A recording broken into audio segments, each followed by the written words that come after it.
that we just discussed. But time to wind down then on this series. Well, it was a good close actually.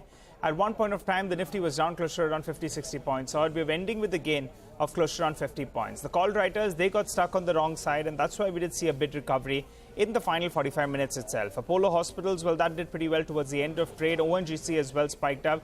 These are the last 30-minute big movers. But on the whole, you had Bajaj Auto, Bharti Airtel and Adani Enterprises, all of them big gainers. And ITC, I don't know whether that long-awaited some kind of corporate action will come about, but the street seems to be sensing good numbers, and maybe they're hoping for some value unlocking because that one continues to make fresh all-time highs. The stock of this week has been Divi's Laboratory, goes home with a gain of close to around 2%. On the losing end, Wipro was a stock that was down close to 1%, and UPL as well was down 1%. But Rima, should be plenty of action from the broader markets, and that outperformed yet again. Tell us more. Oh yes, the mid-cap index is looking much healthier now with a gain of almost 0.5%.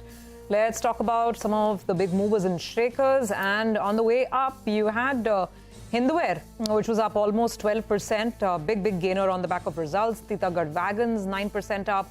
The pharma space looked pretty good, more good than bad for sure. Piramal Pharma is going home with winnings of about 6%. JB Chemicals is up about 6% as well. But speaking of pharma, Strides didn't quite make the cut. Strides Pharma down about 4.5% as the day is closing out. Nykaa managed a bit of a gain, 1.5% after its numbers. Decent day, by the way, for Indus Towers, not because of results, but because of very strong brokerage commentary.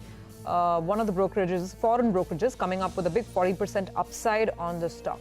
Okay, so on the downside, Trident losing some ground, Biocon losing some ground after its big rally yesterday.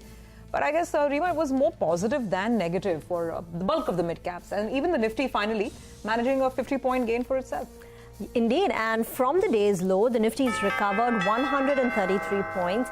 The mid-cap index is ending with a gain of 0.5%, and from the day's low, it's a very smart 200-point recovery on the mid-cap index as well. That surge coming through in the last 30 minutes and the advanced decline ratio turning in favor of the gaining side.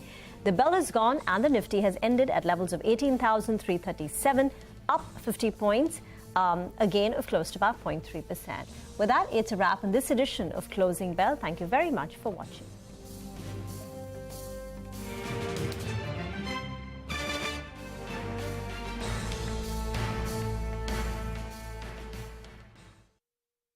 Powered